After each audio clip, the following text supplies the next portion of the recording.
Se você trabalha com qualidade e acha que o maior problema da sua empresa é a auditoria ou a fiscalização, talvez esteja olhando para o lugar errado. Eu sou Eni e este é o Qualidade Sem Filtro, onde a norma encontra a realidade. Olá, seja muito bem-vindo a mais um episódio do nosso Qualidade Sem Filtro. Hoje eu estou aqui com a Caroline Almeida. A Caroline faz parte da nossa equipe. Muito obrigada, viu, Carol? Eu que agradeço pelo convite mais uma vez. Muito obrigada por estar aqui com a gente. Tenho certeza que esse bate-papo vai acrescentar muito hoje quem trabalha com qualidade, principalmente, já vou direto ao tema, as não conformidades. Mas antes disso, vou deixar a Carol se apresentar. Bom dia, eu sou a Caroline Almeida, sou bióloga, analista técnica de qualidade e especialista em engenharia da qualidade.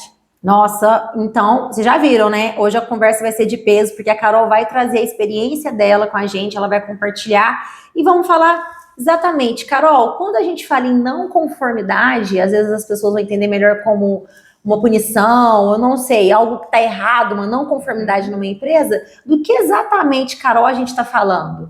Eu acho que não conformidade é quando qualquer situação que não atenda a um requisito. Mas que requisito? Porque pode ser um requisito normativo, então isso é estipulado por uma resolução, por uma instrução normativa, ou por um requisito que a própria empresa estipulou. De que forma? Através de uma instrução de trabalho, de um POP, de um procedimento padrão. Porque se eu saio do padrão que foi determinado, pode haver desvios. Então, se eu não estou cumprindo com um requisito, seja da empresa ou seja um requisito normativo, regulatório, vai fazer com que eu gere uma não conformidade. Essa não conformidade, Carol, também pode ser um problema no produto, né? Pode ser um problema no produto. Às vezes, durante o processo. Isso, ele atendeu o requisito, mas a gente não sabe por que no final ali ele apresentou alguma não conformidade, alguma característica que ele não deveria apresentar, não é isso? Isso. Normalmente, eu vejo que você mencionou produto, né? Quando a gente fala de produto, é até mais fácil de ver. Porque o produto às vezes não saiu no padrão, seja visual, seja organoléptico, seja em questões de contaminação, mas é um ponto que vai chegar diretamente no meu consumidor final, ou no meu produto final. Mas durante o processo, se a gente corrige essa não conformidade, é onde não vai causar não conformidade no meu produto final. Perfeito. Depois. Que é o que a gente já conversou aqui no podcast anterior, que a gente fala sobre a importância do controle da qualidade. São controles que a gente coloca pontualmente para que o meu produto, e lembrando que a gente pode trazer isso também para serviços, que ele saia de uma forma satisfatória, que ele vá atender ali a expectativa do cliente, do consumidor. Porque a gente sempre fala que qualidade nada mais é do que você atender a expectativa de quem vai consumir aquele serviço, de quem vai consumir aquele produto, porque tudo a gente gera expectativa e nada pior do que você se frustrar com aquilo. Carol, então você acha que se a gente registrar essa não conformidade, a gente registrar essa ocorrência, isso já vai resolver o problema dentro do meu sistema de gestão da qualidade, dentro do meu controle da qualidade? Eu vejo que o registro é a primeira etapa. Eu estou deixando aquilo registrado, seja para análise, porque depois a gente vai ver as tendências dessas não conformidades. Sem registro, eu não consigo analisar, eu não consigo ter os meus indicadores. Mas só o registro, percebe que eu não tenho a causa raiz? Eu não consigo eu não consigo identificar o meu problema para resolver, para eu tratar essa não conformidade. Então, o registro é o meu primeiro passo. Mas se eu parar nele, eu só estou informando. Eni, seu carro está com o pneu furado. Você vai continuar andando com um carro assim? Vai acarretar outras não conformidades e talvez até um problema irreversível. Sim. Mas eu só te avisar, te mandar uma mensagem, eu registrei a informação. Entendi. Mas isso não garante e não comprova que você sanou essa não conformidade. É interessante isso que você está falando, porque às vezes a gente que vivencia muito a indústria no dia a dia, às vezes a gente vai falar uma não conformidade, algum desvio, algum problema, o próprio proprietário fala, mas isso já aconteceu antes. E aí a gente entra nos dados, né? Mas aconteceu quando? Qual ação que vocês tomaram na época? Aconteceu só uma vez? Aconteceu duas vezes? Então, é realmente bacana. O primeiro passo é registrar, porque às vezes nem isso as empresas, né, independente também se é indústria ou se é uma empresa de atendimento ao consumidor, nem isso ela faz. Porque às vezes a pessoa que está ali na linha de frente, né, que seja um atendente, um gerente ou a pessoa na linha de produção, ela mesma resolve rapidamente. até para evitar um certo conflito, um certo transtorno dentro da empresa, né, dentro da organização. Então, o primeiro passo realmente, gente, é registrar isso. Até porque quando tem uma auditoria, o auditor, o órgão fiscalizador, ele quer ver, sim, os seus desvios. Ele quer saber quais foram as não conformidades no seu estabelecimento. Porque ele sabe, todo mundo sabe que nenhuma empresa, nada é perfeito. Mas o principal é você registrar e você mostrar a ação que você tomou. Então, se você não registra, como que você vai comprovar que você tomou ação, que você evoluiu, que você entende quais são os seus pontos fracos dentro da sua organização? Então, muito bacana, eu gostei muito de você iniciar com isso, além de parece ser óbvio, mas às vezes esse óbvio ele não é realizado, que é você registrar devidamente essa não conformidade. E aí, quando a gente fala em registrar, não é só registrar, é registrar com riqueza de detalhes também, né, Carol? Muitas vezes eu vejo que as empresas não querem registrar, porque eu já até ouvi essa frase, eu tô contando meu pecadinho. Não quer se comprometer, Não quer né? se comprometer, porque, claro, eu estou mostrando um desvio, mas isso eu acho que é tão rico, porque é o que você acabou de mencionar. Eu estou mostrando que o meu controle de qualidade, a minha garantia da qualidade é efetiva. Porque eu achei uma não conformidade, eu registrei e eu vou tratá-la, que é o que a gente vai ainda chegar nesse ponto. Mas se chega um fiscal, como você mencionou na indústria, a sua indústria é perfeita, nunca houve nenhum desvio. E isso é bacana quando as suas não conformidades vão diminuindo de número, você vai perdendo as reincidências, isso é perfeito. Mas não ter não conformidade, vamos dizer assim, não que é impossível, mas sempre há um desvio ou outro. Então, se a gente tem uma garantia da qualidade, um controle da qualidade eficaz, eu vou ter não conformidades registradas. Porque não tem nem como você também argumentar, né? Não, na minha empresa, no meu estabelecimento, nunca aconteceu nada de errado. E não é se comprometer, é realmente você trabalhar com os dados. É realmente você saber que você saiu de 10 não conformidades, você trabalhou para aquilo para diminuir para 5. Ou você entender que no passado você teve aquele mesmo problema e relembrar qual foi a ação que você tomou sobre isso. A gente tem muita resistência também, Carol, além dos donos das empresas, dos próprios funcionários, que são os monitores, os executores ali da tarefa. Tem uma não conformidade, ele anota que está tudo certo no registro, ele mesmo vai ali, resolve e não anota. Então, é muito importante no formulário que você faz o monitoramento, né, que seja um controle de temperatura de um freezer, de um restaurante, uma geladeira, que seja um controle de um processo produtivo, onde você tem pré-determinado ali os padrões, você registrar isso, se saiu fora, até para você ver se a ação que o estabelecimento propõe, ela é eficaz. Ou às vezes ela precisa ser trocada, mas se não tem registro, a gente não consegue entender nada. Muito menos chegar na causa raiz, porque se eu não identifico nem o meu problema, como eu vou chegar na minha causa raiz? Causa raiz, Carol, conta pra gente, quem tá ouvindo nosso podcast às vezes pela primeira vez, não tá tão inserido nesse universo da qualidade, o que é essa tão importante causa raiz? Bom, aí é onde a gente vai aprofundar dentro da qualidade, né? Quando tem um problema, e eu vou democratizar isso e trazer um pouco mais para uma linguagem universal, se eu tenho uma infiltração na minha parede e eu corrijo essa infiltração, eu corrijo um problema. Mas percebe que isso não é minha causa raiz, a infiltração? Não é o motivo? Não é o motivo. Por quê? Porque eu corrigi aquilo, ele não vai voltar. Porque o problema está numa infiltração, num cano. Então o problema ali tá num cano. Não, o cano tá perfeito. Eu fui buscar a causa raiz, mas eu não achei, porque o meu cano não tá rachado. Mas tem uma trinca na parede, do lado de fora eu passei uma massa plástica, resolveu. Entendi. Então eu buscar não o efeito, e sim a causa que trouxe o meu efeito final. É onde daí eu faço que não aconteça mais reincidências. Então não basta você só lá e corrigir o problema. Você tem que corrigir o problema, mas você tem que entender por que ele está acontecendo. O porquê do problema. Mais cedo a gente estava até conversando aqui, né? Sobre isso, sobre uma não conformidade que constantemente acontece, e a gente fala, meu Deus, mas a empresa precisa tomar uma ação de fato que vai eliminar esse problema. Porque às vezes a empresa ela está se enganando a si própria, né? E aquilo ali vai ficar continuando, se repetindo. E aonde vai acontecer o quê? Que vai queimar a marca. Vai chegar uma hora que a marca perde a confiabilidade. E aí, Carol, como que eu consigo determinar essa causa raiz, esse motivo do problema, esse motivo da não conformidade? Porque às vezes a gente pode se auto-enganar, né? Porque a gente, ser humano, quer resolver negócio rápido. Eu acho que é isso e pronto. Existe, nesse momento de detectar essa causa raiz, às vezes a gente acaba caindo na própria armadilha, nossa mesmo? Eu acho que a maior armadilha para a gente encontrar a causa raiz é quando a gente determina que a minha causa para aquele problema foi uma falha humana. Isso é um dos pontos, mas eu vou aprofundar um pouquinho nele, que é quando a gente fala foi um erro no processo devido ao colaborador. Tá, você colocou ali que é uma falha humana, mas o porquê que houve essa falha humana? Vamos achar a causa raiz disso? O colaborador foi treinado?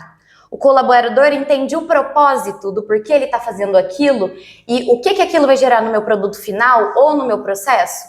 Então, às vezes a gente quer achar a causa raiz, mas não usa a ferramenta certa ou quer resolver aquilo logo, porque querendo ou não, quando a gente registra uma não conformidade, me gera um procedimento a mais? Sim. Eu vou ter que achar, resolver esse problema. Gera um desgaste, né? Isso.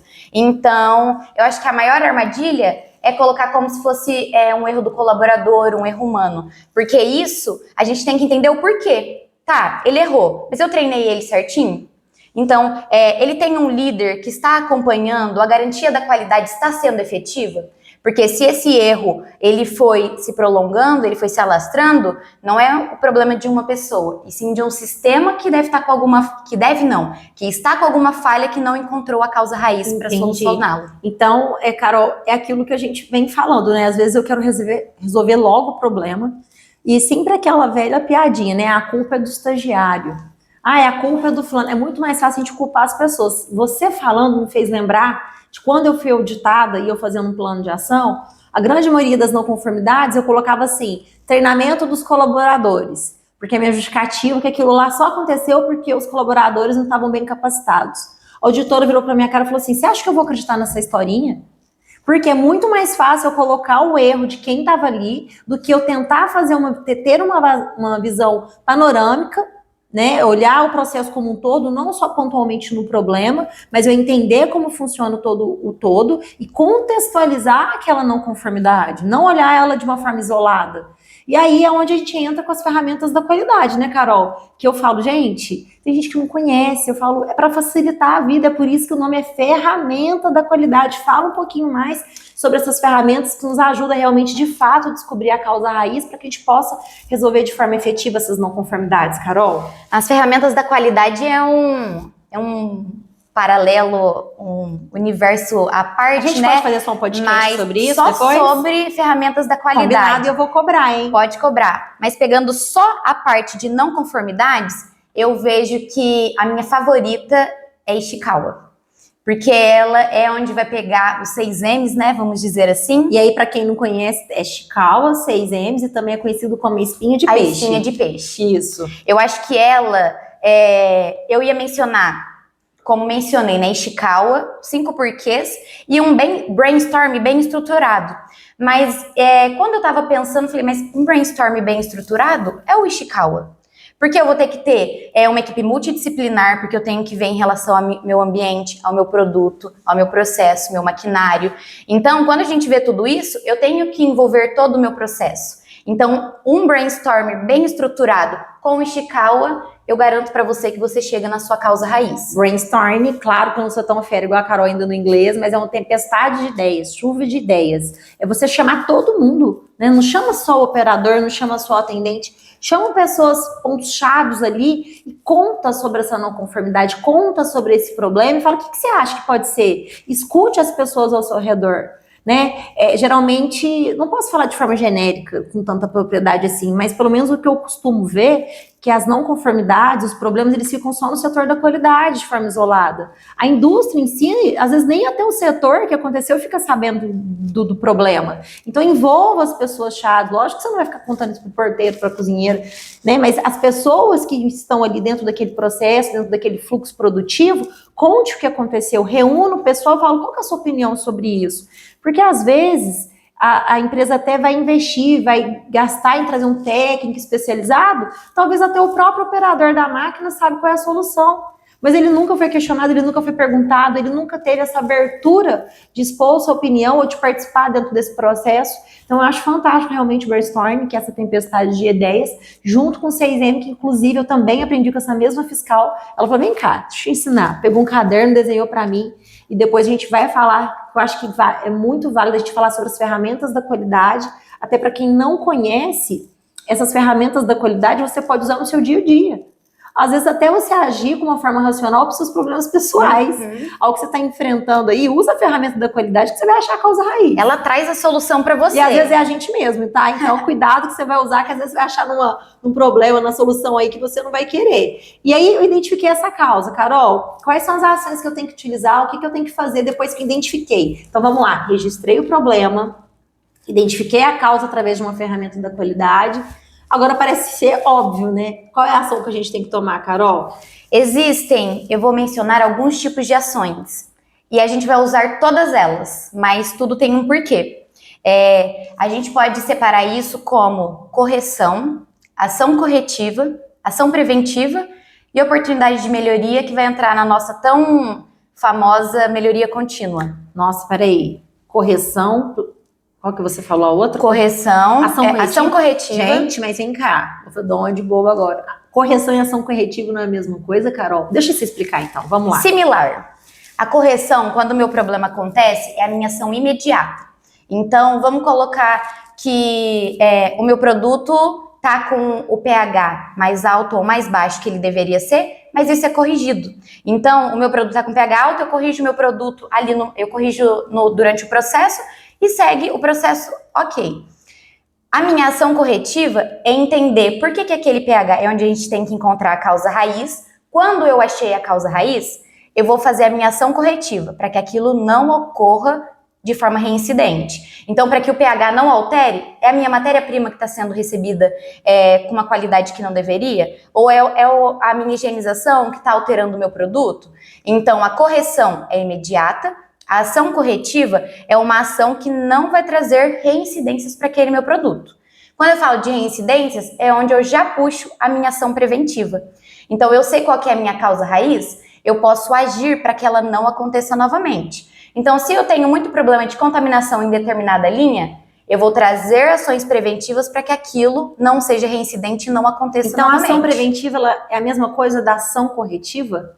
A corretiva é quando já ocorreu o problema. Ah, entendi. Agora, a preventiva, depois que eu achei a causa raiz e eu vi, eu tenho que tomar ações, eu vou implementar isso no meu processo para que eu previna que não ocorra novamente e não seja uma não conformidade reincidente. Certo. Que em auditorias, você tem mais propriedade para falar disso, é um problema ser uma não conformidade reincidente. Com certeza. Inclusive, só abrindo um parênteses aqui, alguns órgãos fiscalizadores, dependendo da norma também, se você é reincidente naquela não conformidade, existe a possibilidade da multa, do valor da multa dobrar.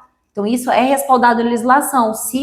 Geralmente, eles vão aumentando por porcentagens. É onde que vai deixar a ação, a não conformidade, deixa ela mais crítica, às vezes, do que ela é. Então, por exemplo, essa mesa tá suja.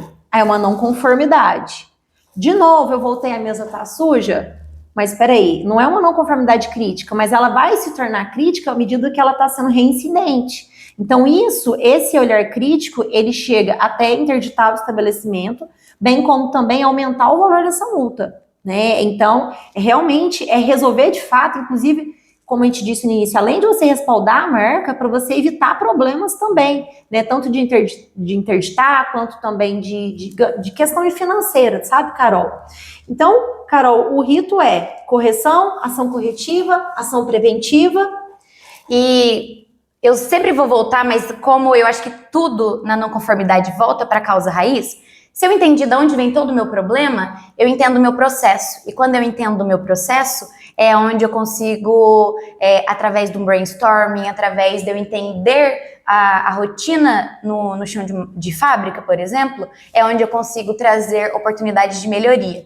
Aí não entra como uma ação corretiva ou não conformidade. Mas se eu entendo a causa raiz, já resolvi o problema e prevenir, mas eu posso trazer melhorias, seja para otimizar, seja por conta de custos. É aí onde entra como uma oportunidade de melhoria, que é a melhoria contínua, também tão mencionada nas normas, tão mencionadas por fiscais, e que é o que traz mesmo um valor agregado para o sistema de gestão da qualidade. É aquela sempre máxima que eu digo, né? Sempre procure olhar um problema, inclusive gravei um podcast essa semana que falava sobre sobre isso, nos casos que ocorreu de contaminação em um detergente, né, uma marca famosa, bem como o recolhimento de água mineral, é a gente pegar esses episódios negativos, né, que não é que a gente não considera, é negativo, que tem todo um recall e tem também questão do nome da empresa, mas você pegar isso e trazer para o lado positivo. Então, quando eu estou num cliente, eu estou numa indústria e falo, ai, nossa, tem o SAC, né, o Serviço de Atendimento ao Consumidor, muita gente está reclamando, muita não conformidade, veja isso pelo lado positivo, veja isso como uma oportunidade de crescimento, como uma oportunidade de melhoria, como uma oportunidade de prevenir problemas dentro da sua empresa. Se o cliente está reclamando, é sinal que ele confia ainda na sua empresa, ele está te dando esse voto de confiança. Se uma não conformidade apareceu, ela não vem aqui para colocar em xeque quem errou, mas ela vem sim para mostrar que seu sistema está vulnerável e quais são as ações, que já entra muito a questão de gestões de riscos, né? Aonde você tem que enfatizar mais o seu monitoramento produtivo. Então, a melhoria contínua, às vezes ela não surge só de uma não conformidade. Às vezes ela vem surgir de um brainstorm, por exemplo, né? Às vezes uma sugestão de melhoria, ou às vezes até você é forçado a mudar o seu processo, o seu produto por uma questão de alteração de legislação. Então a melhoria da qualidade, inclusive, ela não era obrigatória e agora ela faz parte de muitas ISOs, de muitas normas. Antes não tinha esse requisito e hoje praticamente todas que eu conheço existe ali o requisito da melhoria contínua, que você, além de você manter, garantir o seu sistema de gestão da qualidade, você tem que garantir que você está melhorando sempre, né? Nós como os profissionais, né, Carol, como pessoa, a gente não tem que procurar melhorar todos os dias? Com certeza. É a mesma coisa, então a gente trazer isso para o nosso dia a dia, mas para o nosso tema hoje, aproveitar essa não conformidade, no que eu posso melhorar? Além de eu sanar esse problema e prevenir que ele não aconteça, eu posso pegar ele como um gancho e melhorar o meu processo? E já que a gente está falando sobre isso, Carol, qual que seria a mensagem que você gostaria de deixar para quem está nos vendo, para quem está nos ouvindo? Porque às vezes a pessoa está passando por isso, né? Ela está com uma dificuldade da empresa dela, é algo que é reincidente, algo que ela não consegue achar a causa raiz, ou é uma não conformidade que ela está fugindo para resolver. Qual a mensagem? Queria que você deixasse uma mensagem para nós. Eu acho que é a gente tirar um pouco esse tabu, como a gente está falando da não conformidade, e ver que uma não conformidade, além da correção, que é essencial, é levar ela como uma oportunidade de melhoria. Porque se eu entendo o meu processo, eu sei corrigir, eu sei melhorar e otimizar. Então, quando eu entendo e eu vou buscar isso, é onde eu consigo sanar esses problemas. Eu faço um último gancho, que a gente vem tendo muitas mudanças, né? E aí até finalizou agora em maio uma consulta pública em relação à RDC 275 e a 216, que é muito presente em relação a boas práticas em indústrias e na parte de serviços de alimentação, que agora eles estão trazendo muito isso. Não é só você ter um checklist e você ver ali sim ou não que está certo. Eu tenho que buscar, entender e fazer com que o meu processo seja eficaz, que eu tenha análise dos meus riscos, dos meus perigos, e nada mais do que entender as não conformidades para a gente conseguir isso, juntamente com as ferramentas da qualidade, que vem aí um outro episódio. Ah, muito bacana, Carol. A gente é meio acelerada, né, gente? E a Carol, porque é muito assunto, né? E a gente não tem tempo, então já vamos deixar marcado aqui um próximo podcast para a gente falar sobre as ferramentas da qualidade. Acho bacana a gente trazer essa questão, fazer um paralelo, né, em relação às legislações, né? Como que as legislações cobram isso, como que vai ser cobrado, como já é cobrado das empresas. E queria te agradecer mais uma vez por você compartilhar o seu conhecimento com a gente, tá bom? Eu que agradeço, é sempre um prazer. E se esse episódio fez sentido para você, compartilhe com alguém que convive e vive com a qualidade no seu dia a dia. Porque a gente sabe que qualidade não é só norma, qualidade também é decisão.